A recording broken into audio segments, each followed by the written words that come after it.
Yeah, it's all... And you won't stop until it's right. You know, you'll work at it till it's right. I think acting experience lives in the gut, I think. And it can... I think good experience occurs when you can run two programs at once, where you're feeling all the right thing, but you're also kind of slightly steering the ship up here, you know? Yeah, that's right. And if that doesn't feel right, you know, it feels performative and shite, basically. Yeah.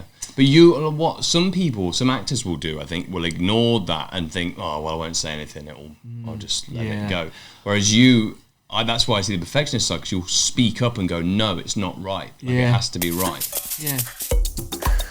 Welcome to the Earth Locker, where we three bozo earthlings try to make sense of stuff and ourselves and other stuff.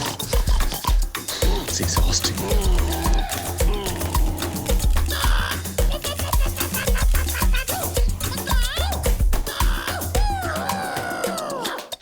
I'll tell you what, that's one of my first memories of a World Cup was when Jack Charlton took Ireland through. When did they get to the quarterfinals? Yeah, it felt like they were in forever at my age. I think they were. I mean, it was such the story of the whole World Cup as well, because Ireland got so far. Well, England, typical England, we all got behind the Irish because the English didn't make it to that World Cup. That's lovely, yeah.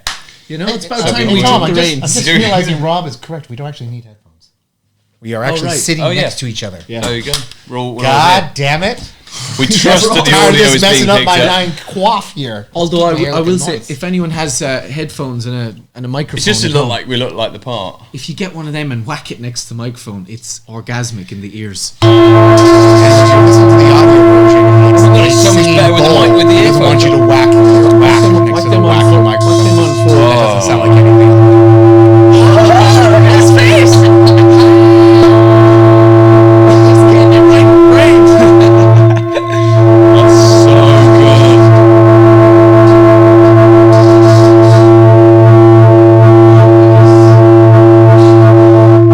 Personality test. Let's just do this for an hour. We'll get the most watched video on YouTube. People will be falling asleep to It'll just be screen grabs of us going, oh! Okay, so the Orgasmatron episode. We were having a chit chat about personality tests, and then Tom had mentioned enneagrams, which I think has come up a few times in our episodes, and I've actually never done an Enneagram personality test. So I thought, why not? Why do you think it's important for us to? What are we going to actually learn from this? There's nine personalities. Ennea. Yeah, and then you also have like wings, which is like the ones either side. So each number represents a different kind of personality type.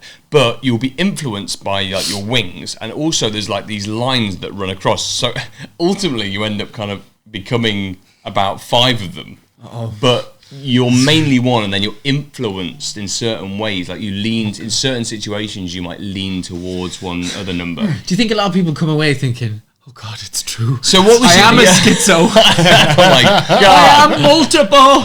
So I am legion. We should check out the numbers of the Enneagram and let you know what they are first, because the Enneagram is.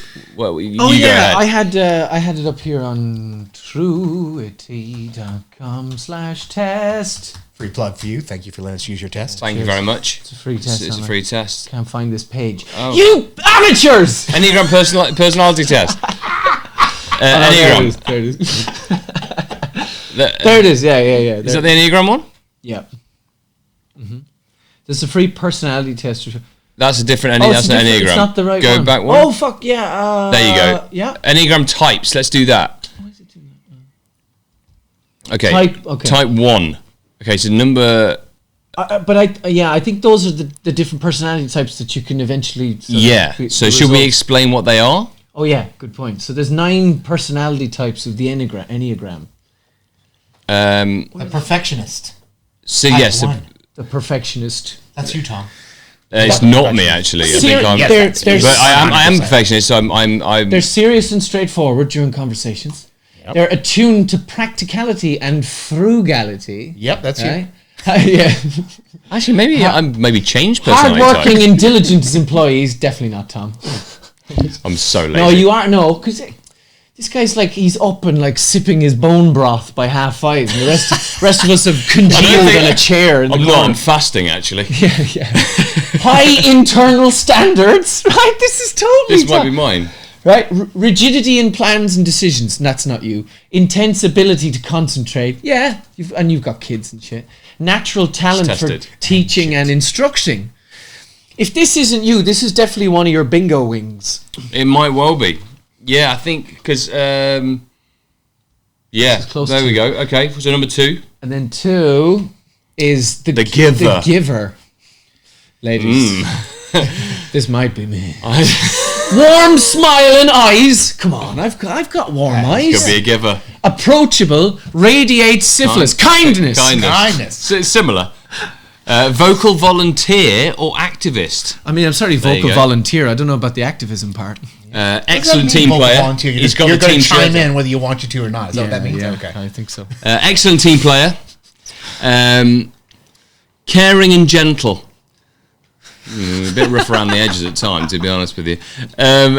Nurturing and patient remains to be seen. Wheels are coming off this one. Smooth, flowing movement. Oh, that's me. I'm like rain. I'm like the river, man. I'm like the wind. I just sort of float. I levitate. Do you know what I was thinking yesterday, actually? If you were to live in this apartment long term, it's a very nice apartment, but you would have to develop the ability of levitation. Because it's so fucking hollow.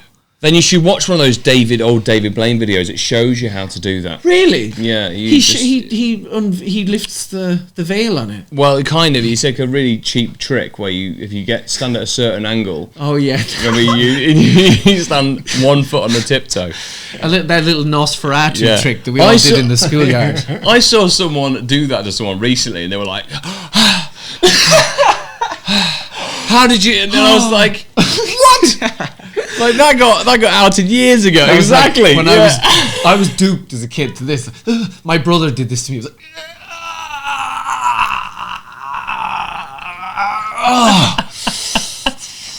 don't try that. Don't try it. It's lethal. Very risky. Only a few of us in the world can do it. Type 3, the achiever. The achiever. So acutely aware of social necessities. Niceties, sorry. That's terrible reading. Yeah, it's a bit vague, that, isn't it? It's quite vague. Well, busy on the go. They're full of jam-packed schedules of meetings. Right, so they like working. They're kind of workaholic type ones, are they? Because they're achievers. They might have interests in improvisation or acting. That's interesting. Do you know that guy Duncan Bannatyne, the guy from Dragon's Den? Yes. He did courses at RADA, and he's in like 6 or 7 films. So I think he's an actor. I forgot he's an actor. This might be him. Interesting. Refined taste in outer appearance, but not inner. Yeah. Charismatic, makes good first impressions.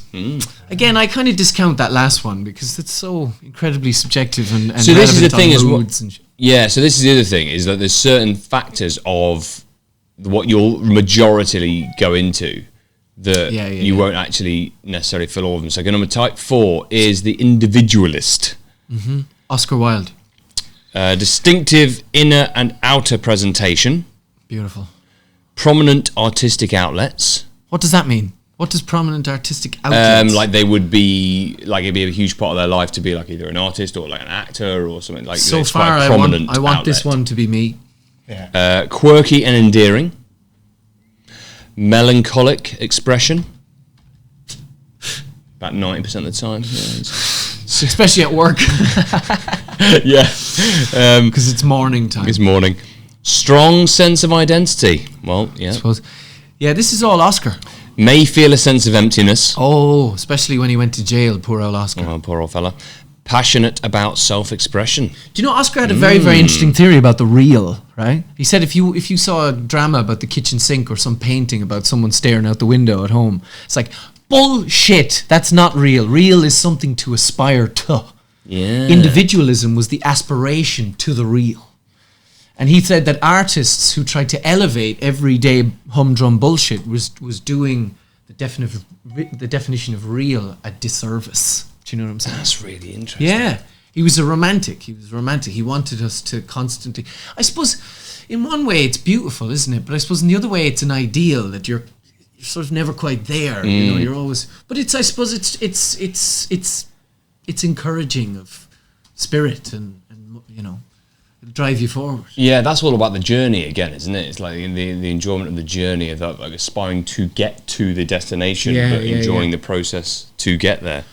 Indeed. Okay, Enneagram type 5, the Investigator. The Investigator appears lost in thought or absent-minded. Extremely difficult to crack in a world. In-depth knowledge on specific subjects of interest. This is Anthony Hopkins from Remains of the Day.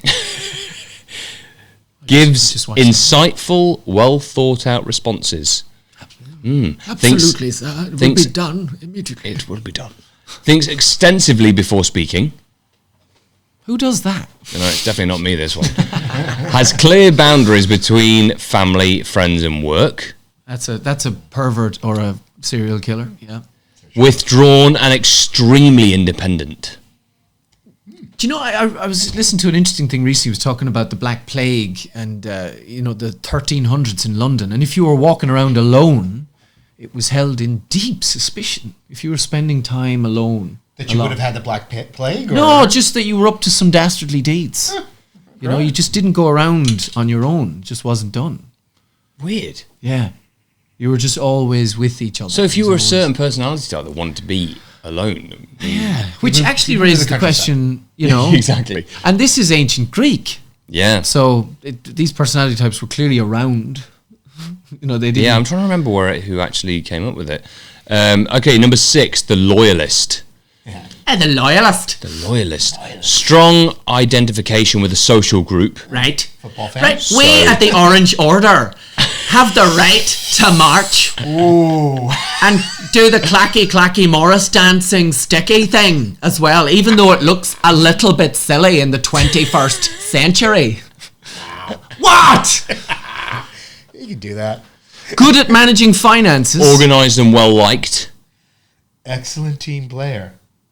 Belongs to tight-knit skirts. Tight-knit skirts. I hate this guy. Yeah. Clear communicators and detail-oriented and precise. Say no more. So just last time I took the test, I can't remember. I took the test when I was like 21, long time ago. I think I was a number 7. Right, so which is, go up there for a sec. Type 7 is the Enthusiast. Now what's interesting is you know, people change, right? People like go on a journey in their life and they do change depending on what happens to them. Definitely. And what's interesting is that when we read out the things of number 1 there, they did fit into what I am like now. But what's interesting is there's still a lot of factors probably of this. So always on the go, true. What was the number 1 again? The pervert? Was it? I'm really embracing that personality type right now. What was number 1 again? The Perfectionist. Perfectionist. Yeah, it was. Yeah. So yes, the Enthusiast, number 7, always on the go. Wide range of interests, also true. Childlike enthusiasm and energy. Curious, sparkling eyes. I'd say so. That is strange. I'd say so. That's a weird one, though, isn't it? Yeah, I mean, curious, like that's not a personality type. That's just like anyone who's born with that personality. Oh, they've got such curious, sparkling eyes. But you know, I suppose they don't mean physically. They clearly don't mean physically. The ancient Greeks. They mean that essence. Do you ever meet someone and there's a spark? There is a spark in that person's eye. Or there's something that you share. Our friend Naveen Jain talks about this. About people are like with an entrepreneurial mindset are always curious. Having a curious mind. That's what you've got to do. You always got to question. You're like, why? I'm always curious to know why. You don't just accept the norm. You're curious to what it all means. I think at this part of history, we're still in the primitive industrial age. You know what I mean? Yeah. So there's so many whys to be solved. Absolutely. We do not know everything. We know that on this bloody podcast. Blimey. Many ongoing professional and creative projects. That's definitely me. My wife would be like, really? Another one? Upbeat and optimistic. Glass half full outlook. There you go. That's definitely me. Well liked and popular among peers. So close. So close. So close. So close. God damn it. Can't tell you how many times I hear about people just like, that's Tom Hopper. There you go. The bile spewing. He is the fly in the ointment, I'm telling you right now. Type 8. the Challenger. Dun, dun, dun. Scott, it's like This is a shuttle. It's like naming the gladiators from the TV show. That was the tragic the space shuttle, wasn't it? It was, yeah. So number 8, it's not looking good for you. Explodes in the sky. Okay, independent and self-sufficient. Apparently not. When it went up, fierce and certain look. Certainly post-combustion. Yeah, determination and stamina. Clearly not. Very energetic and busy. It was at the beginning. Yeah. Fiery passions and power. He certainly showed that. Yeah. Stubborn and headstrong. Yes. Well, when it wanted to go, it went. Serious about control over environment. Not that serious. Quite blasé, in fact. This is me, actually. I'm the Challenger. Oh, yeah? Oh, you're the space shuttle. Like independent, fierce, determined, energetic, fiery, passionate, stubborn. So which way? Yeah, we'll find out. You're that, and I think also the entrepreneurial one. Yeah, like the enthusiast. Time will tell. Yeah. Okay, and finally, number 9. Number 9. Peacemaker. Number 9. Peacemaker. Calm, collected demeanor. Ability to diffuse conflict with ease. Zen-like presence. Mellow and soothing voice. Hello, welcome to Jazz Radio. This is definitely me. All of Jazz Radio are number 9s.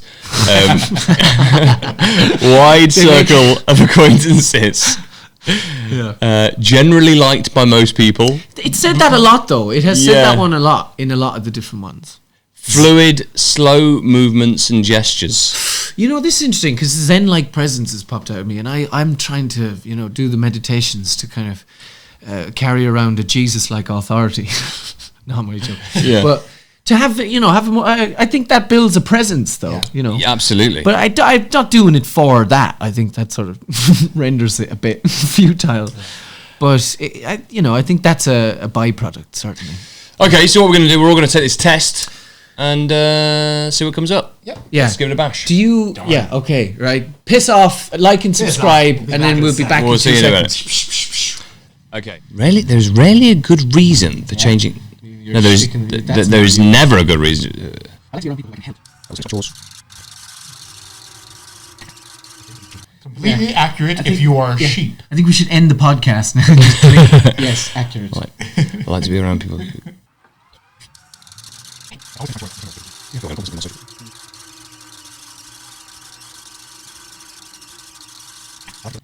It's totally an ego measuring stick question, isn't it? Yeah. I've always felt different from other people. That's like a cult question. That's a tricky one because in a lot of ways I have, and then in a lot of ways I don't at all.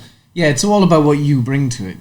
These questions are all analyzing, like, for sure, what you're bringing in there. Unless this is really a front for Scientology. Yeah, well, this is how they started off being very persuasive to people like Paul Haggis and Leah Remini's family and all them people who they were proper taken in by all this kind of.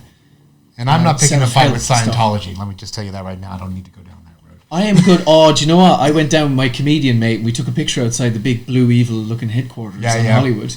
And it got put in 2 Irish newspapers because he writes articles. What, that you had joined? No. They wouldn't have me. No, he stood outside and he wrote some articles about growing cults in California. Irish newspaper, and the newspapers got like proper threatened legally. Oh yeah, take it down, take it down. Oh my God.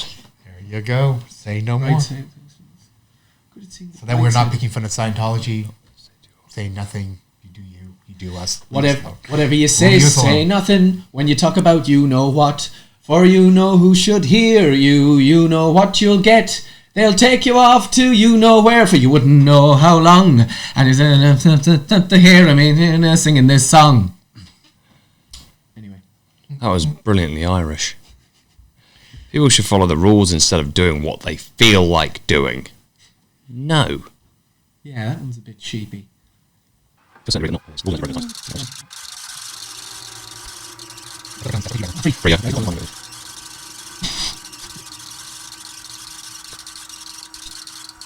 But I think we should not rush it because I feel sometimes if I rush, I feel like I'm not giving it correct level of thought. But isn't it the whole thing that it's actually the first answer that's the truest from your gut? Because if you overanalyze it, then I think your ego. I think it's an initiate. I think the idea is that, well, this is the interesting thing about the personality typing as well, is that each personality type has either comes from your heart, from your head, or from your gut, right? So it's actually the way, how quickly you respond to it as well, and how because I know that I think a lot about stuff. Like I'm always like, and I'll think about it. Whereas some people, like, if you're more gut orientated, you'll just be like, it's that. Yeah, sometimes there's a traffic jam between my gut and my head. Yeah. And just go... Well, one will be, like, more prominent. They say that there's always, like, a link between each one, and so you use all three. It's just who's the master? Yeah. Osho said that at some point in the Western development, the pauper took the prince's place, and that the brain, the mind, took over as the mind. That it got given emphasis. In our existence, it's all about the mind. When in fact, this guy is far wiser, far older, far less contradictory, far more connected to truth. Yeah. Well, it's that go back to the whole microbiome. That goes back to the microbiome. Goes back to the vagus nerve that runs from the gut to the brain. I had a cool theory actually about the microbiome housing all of human subconsciousness. Quite possible. Because when you meditate, like you sit down and you're there for half an hour and it goes well. And it goes well. All of these vivid scenes that have like nothing. It's like flicking through the best channels on television ever. And they come up from below, It's like they're being passed to you from something else. Do you know what I mean? Into your, wherever you are. And you get these mad, interesting scenes happening, sequences occurring. And they're not in your mind. They're in the absence of your mind.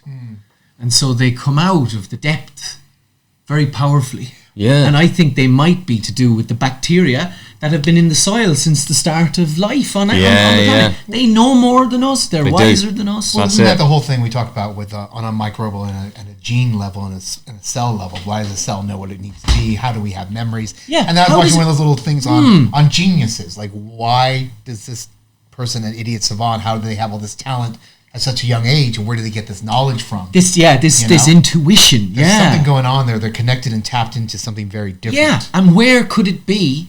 Perhaps in the, hidden in the DNA of our microbial DNA that have existed as I said, in the earth for billions of years. Yeah, it's all part of us. If I'm honest, there's certain ones that immediately nah. Completely, I distract myself from any sad feelings that arise. It's like that's not even on my radar. Oh my god, I said 100% accurate.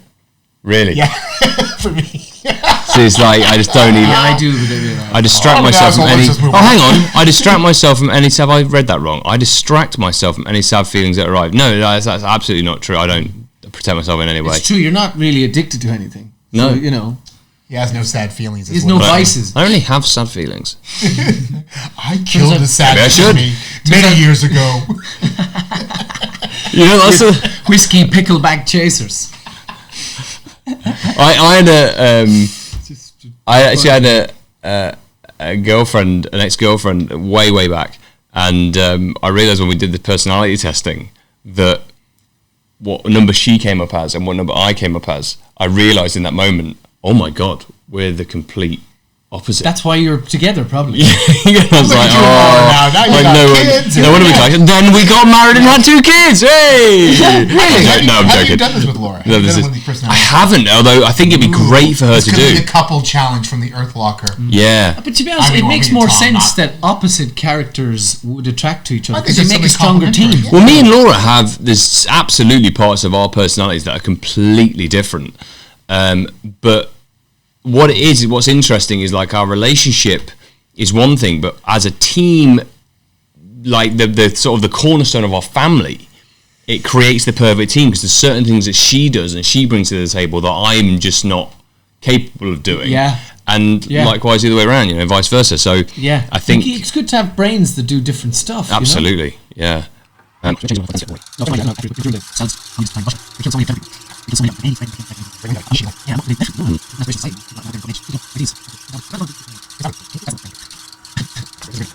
This is riveting podcast here. I'm an unusually unique person. That one again is an ego bait. It's one of those, it's tricky because it's one of those things, like a one side of it, you go, well, yes, I am, because I find myself every day being outside of the norm. But then, yeah, you're right. Yeah, on the other side, one. That was. I think you're right. That felt like the truthful one as you were saying it. But is that my personality, or is that my actions that I take? And is it because of the actions I take because of my personality? They're in every way connected. I think. Yeah, they can't not be. But I think neutral is also a valuable answer. You know? You sort of sit. 50-50 balance. Yeah, you kind of sit in the middle of it. I'm always aware what can go wrong in a situation. That is not me. No. Yeah, no. I don't like to think of any kind of negative outcome. Like, how did that I think only about the positive outcome. It's funny actually. There's a few narrators in my book, the short stories, which are very worrisome, very sort of opposite to me. Someone who catastrophizes, you know, and sort of almost The risk assesses everything. Yeah, conjures things into being. Yeah. Because what if this? What if that? What if this goes wrong? Yeah, and I make a practice of not doing that. My mum is that. It's hilarious. Like, I'll have conversations with my mum if I'm like, say if I said, like for instance, when I said, oh, me and my brother Ben, I called her up and we're like, oh, we're going to go ride bikes across America or whatever, right? So when we did that in Canada when we were shooting, but we went across on Harleys, not bicycles. But motorbikes on Harleys, big choppers. old things, and my mum immediately was like, "Oh, Tom, but what if you come off? Oh, but what happens if this happens? And what happens if you hit this? And what happens if?" And I was like, "Bloody hell! I mean, if all these things happen, we've got a catastrophe, haven't we? I mean, I don't even think about those sort of things." And that immediately for me is a classic difference in personality types. If you immediately think of all the things that could go wrong, or you think like me and Ben did, which is, how cool is this going to be? Is this going to be? Yeah. Blind Boy talks about. He says that he suffered from anxiety when he was younger. He talks about it at length, but he was saying he can trace back his anxiety to the famine. Really? Yeah, his theory is like a sort of a fundamental thing that's ingrained. Just ingrained in the psyche, and then expressed itself through, as you said, negative automatic thinking. It was just bombarded on someone, shared around. Wow! Because it's in the history. That's mad, isn't it? That it's like an ingrained thing. That's where it must come from. I mean, or if you believe that theory. Yeah, kind of part of your makeup. Yeah. Oh yeah. God. And you know, I was going to say something offensive about Irish people, but I won't. Well, you're Irish. You might get away with it. You dour bastards. No, I'm only joking. No, actually, Irish people are some of the, I think, kind of brightest, friendliest folks there are out there. That's a stereotype, isn't it? Everyone says that. I think because it's hard for I don't know. I can't speak for all Irish people. It's hard for me not to feel like I'm in the company of someone if I'm just sat next to them on the train, on the bus. I can't be like, there's a barrier between us. I just go, all right, because they're there, it feels odd to ignore the energy that exists between two people. I think that's why I suffer a bit on the tube, because you're packed in like fucking sardines in a tin. Oh my God, yeah. And not in extra virgin olive oil either, and like, oh no, crappy like sunflower oil. Sunflower, yeah. When's the last time you had to get on a public transit during rush hour? During commute time? Very recently. Yeah, not that long ago. I mean, just before lockdown. Yeah. Before lockdown. Actually, no, also a bit during lockdown, because before when it was still running. The overground station was, but it wasn't rush hour. What am I talking about? Just before lockdown. You can't really avoid it in London too much. No. Especially if you believe that you are a important member of my social groups. Dun, dun, dun. I don't care about any of my friends. I can describe my emotions in a lot of depth and detail. I'm not sure if that's accurate. I don't think I can do that. Maybe. You know what's interesting? Some of these questions ask you to put thoughts into the minds of other people. You know what I mean? And that's true. To do that. So I won't tick any box. Yeah. Neutral. I can describe. That's the thing, you see. I think they ask it in a different way to see if you answer like differently, depending on how you see it, how you look at the question. You kind of learn about yourself. You do, yeah. Going through it. You have to put a finer point on the miasma of emotions inside your belly by picking up all their trash off their garden walls, bringing it home. You done? I won. Do you know what number you are? No, I haven't missed the results yet. I'm waiting. Oh, okay. I'm on last page. Me too.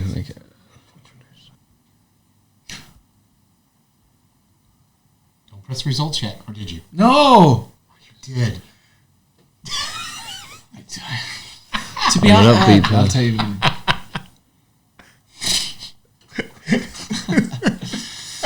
I am an impulsive person. Yes! Shiny, press button. It had an exclamation point. Get my results. I had to do it now.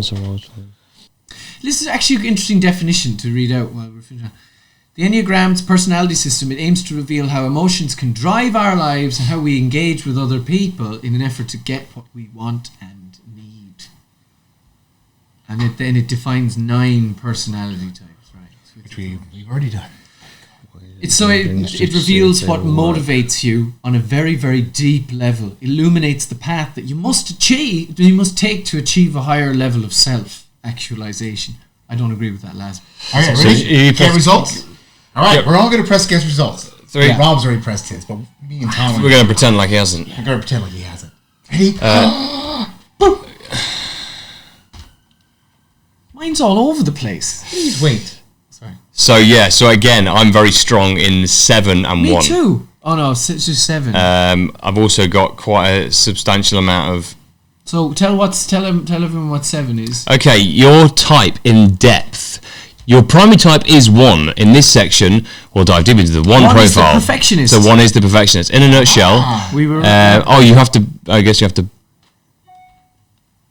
Why doesn't it tell you that There's so 1 is probably better. I'm also a 96% on 7. Yeah, but what? And also, so 97, 98. So like my strongest 2. So this is the thing. You have wings and you have influences from different. So me 7 too. Me is 7 as well. 7. Yeah. 7, which is the enthusiast. Yay! And what's the next majority one? A- for 2, which is the giver. I just give too much, Just gives too much. What's number 3? Delirious selflessness. 3 is quite high. Right. Sickness in itself. So what are your top 3? Okay. Top 3 for me is number 1, the perfectionist. Number 7, the enthusiast. And number 3 is the achiever. So those 3.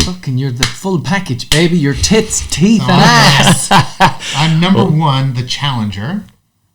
98% match with that. Oh yeah, which you thought you is were number 1 the perfectionist. Oh no, sorry, yeah, sorry. Match, sorry, the highest matching. Which is what? Number 8. Number sorry, 8. The challenger, excuse me, I said that wrong. And then 95% match as the achiever. So those seem to be my dominant 2.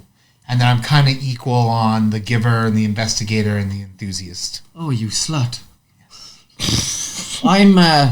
I'm the enthusiast, the strongest, and then the other 2 are the giver and the achiever. So those are both early 80% match, and the enthusiast is 98% match. 98% match. 98% is pretty solid. That's like a what is it again? The enthusiast. Enthusiast, yeah, which is 7s want to have as much fun and adventure as possible and are easily bored. There you go. I'm 96% and 98%. I mean, they are I'm pretty much a 7 and a 1. So you're 98% on the perfectionist. On the perfectionist. That's my lowest at 39%. That surprises me, Byron. That doesn't reflect you. You're not at all. Not at all. Interesting. I'm about getting but things you done. have an entrepreneurial mindset. That's true. Absolutely. Fact, so the 3 of us all have that though. We all have the same kind of mindset. We're all optimists. We all believe that something's achieved. None of us really go, oh well, that's not going to be doable. We all believe aliens are real. That's probably a number 7 trait. The enthusiast, yeah. He wants an adventure on spaceship. I want to be the MC when they come down. Welcome to Earth! The human race has chosen me. Come to me, I'm a number 7. The connection. That's our best chance. Okay, so let's see what's your lowest. Yeah, number lowest is, for me, is 38% on number 6, which is the skeptic. Me too. Same, lowest. Goes to match. We're all positive people. There you go. 6s are preoccupied with security, seek safety, and like to be prepared for problems. That's this complete opposite of me. Yeah. That question came up about 5-6 times in different forms. Yeah. And then the other one, me, is 1 is very low. Perfectionist. Okay. I'm not a perfectionist. So we've interesting. Well, the thing is, that's interesting, Rob, because I would say in your work, I've witnessed you work, and I see that you are...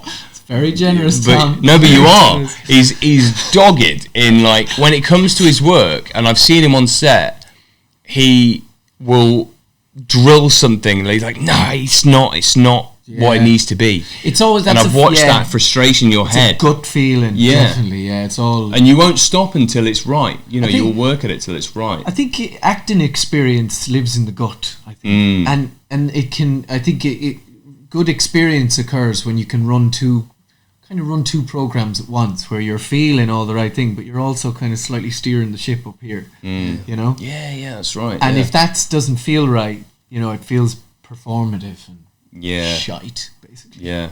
But some actors will do, I think, will ignore that and think, oh, well, I won't say anything, I'll just let it go. Whereas that's why I see the perfectionist side, because you'll speak up and go, no, it's not right. It has to be right. Yeah. Well, that's also like the carer side of you. It's the experience. He wants to have a real experience, not a fake one. Yeah. It's not so much he's a perfectionist. Yeah. He's not going to settle for something that's not an actual... Because what's your other strong... You know? I'm not a perfectionist, but I'm not quietist. You know, I think people can go through life quite passively and be like, oh, you were all right with that? Yeah. You know, and kind of be behind the, as old James Joyce called it, a diaphane, which is the kind of glaze between your actual existence and the world. Which I think is it's like a no man's land. Yeah, and I think a lot of people cruise along in that. Toe the line, you know. But I think sometimes when you're that, like, I think for me personally, like, I've always felt it's like very important to be clear on what you want. Yeah, you know, whatever you want, you got to know that. That's where I struggle. Sometimes. Is it? Yeah.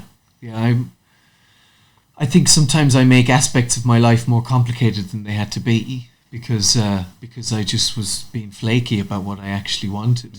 I think I'm very non-committal about the future, and so to my own detriment, I think I mistrust the idea of plans too much. But to my own detriment, I will admit, you know, sometimes a bit of structure in the future is no bad thing. It's just when you invite the future into your present too much, it can become very oppressive. You know, as long as you keep, you know. So that's heavy. It, isn't it? Because it's like I think we talk a lot about on the Earth about enjoying the journey and living in the present, enjoying the now, as opposed to like letting the future dictate it. But I also think it's important, for me anyway. Like, I know that having a manifestation of what you see in the future, because there's always an optimistic look of what you want to achieve for me, and how I see a world that we live in that might be better. I see that future. I see what's in front of us, and think, how do I achieve that today? How do I make the little steps today? You must have learned that from somebody. Do you think someone had an impression on you when you were younger in your formative time? I think that's how it happened for me. I was lucky to meet very, very sophisticated people my age and very inspiring people my age, you know, and who would give you like a new template for what you could be. Yeah, there's certainly influences, I mean, I think, I'd say my dad has always been quite a good influence for that, in terms of like him saying, you know, so one thing he always implemented into me is like, it's steps in a process, you know, you just always, you get a plan, you know what you want, figure out what you want, and then you make a plan for that, whatever it is you want.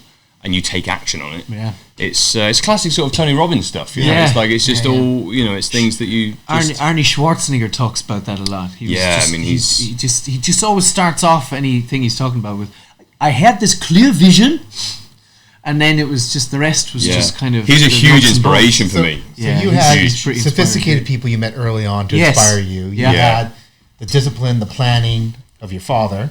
Yeah, and I had. You had kind of a chaotic early upbringing, didn't you? Yeah, Brian? I would say I think it's punk rock. I think that's when I really felt like my own person. When I discovered punk rock and the punk rock icons, the way of thinking of anarchy, of Anyone specific? Creating a new world. I mean, obviously would have been the Sex Pistols, and Dead Kennedys were probably the first punk songs I ever heard. Where were the Dead Kennedys? Was they American? Yeah. They was from California. Yeah. Nice. Joey Biafra was the lead singer. Joey Biafra. Yeah. Great. You know, I've just realised. I love punk rock music, man. My family talked to me a lot about how I'm a real blend of my dad and my granddad on my mum's side, right? Wow. My genes. And my granddad is out and out a number one. Out and out. Which is a perfectionist. Like, he would be absolutely dogged on his plan to do something, and he'd just do it, and he would obsess over it. I have a massive part of him. But then the number 7 is out and out my dad. Like, the enthusiast. Yeah, he'll do it, but he's also quite scatty, so he doesn't have that perfectionist side. Whereas what's really interesting about this is that he's exactly those two. And my family always say you are such a blend between, and a little bit more on my granddad. They say, I do get obsessed about stuff. And that is exactly what come out in that test. That's exactly what's come up, which is hilarious. I often think, though, you can be different proportions of those things to other people. Oh, absolutely. Yeah. You can shrink a part of the thing when you're with this part. I often find that, and I try to, as best I can, not do that. Try to keep the ship consistent of the proportions as best I possibly can. And that I think that's a goal. That's actually a goal I've just realised about myself, that since I was about 23, 24, and I remember having this eruption of honesty to my mother about a relationship that was a bit dysfunctional. And it kind of, it changed the dynamic of our relationship, because it changed us from parent and child to two people who have lives and are autonomous, do you know what I mean? And I will always involve my parents in all the parts of my life, whether I'm slightly embarrassed or whatever else, because I don't want them to drift off. I don't want to have to shrink any of my own proportions when I go home. It's tough enough, frankly, when you go home for the holidays for 2 weeks, and you have to put parts of yourself aside. I think that's the hardest thing sometimes about.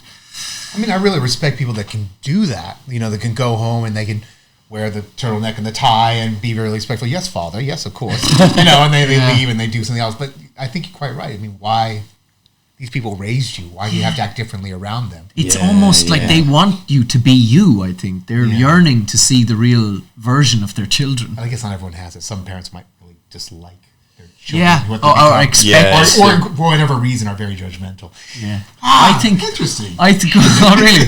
Some people's parents, Byron. Not my parents. Yours was pretty chill, right? Yeah, they were way too chill. I mean, no boundaries. My parents was no expectation, but they weren't no boundaries. But in fairness, they were just they were no expectation. If you show interest in something, we'll kind of fuel that, and thank God for that, because I think people who are burdened with expectation early on, I think it distorts them emotionally. Yeah. It really does. But you're a middle child, right? No, youngest. You're the youngest. Oh, you're the youngest. I'm the youngest. You are. I'm one of 4 from 2 separate mums. Right. My dad spread the seed, but Not like Boris Johnson, I'm sort of the I'm middle, and then my wife always says, well, technically you're the baby to your mum. But then I'm the middle child to my dad. So right, I get you. And I'm the baby as well, so I'm the youngest. That's interesting. I always wonder. I think parents also kind of lose those projecting all their things once they have multiple kids. Yeah, that's true. That's true. I think you're right. Kind of relax, Yeah. Let it go. Yeah, exactly. Life is so much simpler. You just accept When things. do I get to go on holiday? Oh dear. It's lovely, being home with my niece and nephew, and we kind of, as a family, we go from periods of and giving them full-hearted attention, and then it's like, all right, bedtime. And then you're conspiring against them, in another room, and it's making me see my own childhood from the perspective of the adults, and how I walked around going, everybody loves me, everybody loves me. I really did as a kid. I really, really did. It's weird how that gets instilled in like the youngest, you know, because like, it does feel like that, and sometimes you can see it in their behaviour. Like, what is it? It's just like something about them that like thinks that they're just like, they're untouchable. Yeah. Social, incredibly social. Yeah, so social. Yeah. Were you an early talker? Were you like properly chatty at a young age? I have no idea. I don't know. I'd like to ask. Actually, I often find that like we've had things when your mom comes and visit. We're gonna have on the show, right? Yeah. A parent edition. We should definitely have a parent edition. That would be amazing. Oh, I love my dad would be hilarious. He's so hilariously opinionated. I'd love to have dad. And my dad's so funny as well, because he'll be like, I'll talk about microbiome, I'll talk about health and stuff, and then he'll be like, yeah, well, I don't eat much sugar, if at all. I don't eat any sugar. And then I went round there the other week, and he just like hammered about 4 ice creams in his day. I don't eat sugar. Yeah, my dad, he's a shocker sweet tooth. He's a shocker. All the dads are, aren't they? Yeah, but he's like me. He'll go up to the corner shop, and he'll be chatting with all the ones who are working in there. There's a few Polish ones he likes in there, and he'll go up and he'll have a chat and a flirt, and then he'll come away with 3 cakes or something, 2 packs of Madeira cakes that they've like. He's just been standing there looking at them in the shelves, chatting away in the corner shop. I get the lot. Yeah, it's always neatly supplied. I'd love to have dad as well. What about your parents, Byron? They are unfortunately no longer. They're no longer on the Earth Locker plane. I have to get a medium, and then they would need to channel my parents. Let's do. Yeah, that would be great. Anyone know any good mediums? If you know a good medium, get them on. We'd love to get Byron's parents on. That would be a cool podcast to get someone who has some form in the kind of medium world. Well, especially if we're doing it in your apartment, then you find out you got a ghost living in it. Yeah, which, to be honest, I think there might be a ghost. I think there might be. I was meditating there on the couch one evening, and I got quite sort of noticeably nudged to one side. It was really weird. It was really weird, and I went, "All right, mate," and then just went back into it. I was like, "I'm not bothered. Like, if you're here, you're here. I don't give a bollocks." My apartment in Toronto last season. Oh yeah, I remember, do you remember me? Did I tell you about the footsteps that were constantly going through? It was what it sounded like. I'll tell you what it sounded like. You know, if you were like rolling a suitcase, like one of those 4, it sounded like that, but you'd hear nothing, right? You'd hear nothing, and then I'd get into bed, and it would be like within maybe under a minute of me getting into bed, you just hear this every time, almost without fail, every single night. Every single night, it would go. So someone had died in your apartment that was on their way to the airport. Exactly. That's what I thought. It's like it must have been someone who like was travelling or someone something. Who's late for their flight and just went. Well, I worked in the old Vic Theatre once, which is in Waterloo in London. It's a beautiful old theatre, and I had the main dressing room, obviously, naturally. On the ground floor. And they said, "Oh, you're gonna smell Lillian cooking sausages." I was like, "What? What do you mean?" And they go, "Well, there's no kitchen in the building. There's no cookery." And Lillian Bayliss, who the road outside the old Vic is named after, Bayliss Road. Bayliss Road, yeah. Was obviously a theatre actor there of much note, and that was her dressing room. And sure enough, like at least once a week, you'd get this profoundly strong, fresh cooking pork smell, which was delicious and mouthwatering. Because that's what she would eat. Yeah, well, I don't know. I mean, they just all say it was Lillian cooking sausages, so I don't know if she probably on the old primal. You get like a craving. You have to send like one of the crew. Listen, nip on, get me a bacon sandwich. I'm really craving it. Oh, Lily's got me going. Yeah. Lillian's working for the cafe around the corner, but the building is standalone. Yeah, you know. Yeah. There's nothing connected to it. Turns out there was like a kebab shop around the back. There was a World War II tunnel, like it's connected to a kebab shop. The vent just happened to go straight through to your dressing room. Yeah. Wow. Amazing. Well, cool. Interesting, guys. So personality types. Here we got it. Challenger, perfectionist, and enthusiast. Yeah. There you go. And if you too would like to have us psychoanalyze your personality. Welcome to the Earth Locker therapy session. Psychological dissection of audience item. Yeah. And definitely leave some comments if you've done this. You know, it'd be great to get some Umbrella fans on. You know, people who like the show and would be interested to kind of, talk about diet or spirituality or any of that stuff, or the show, or it'd be nice to kind of use this to make connection with them fans. Absolutely, yeah. Because that's what it's all for. Yeah, man. You lot, at the end of the day. We're all the youngest kids, technically. So we had to build a podcast and go... and shout at you, the rest of the human race, i.e. our parents. Yeah. There we go. All right. Thank you, guys. That it is. Another edition. Boom, boom. The Earth Locker. Locker. This is the sound of an emu. The Earth Locker. It comes out of his chest, not out of his mouth. It's weird.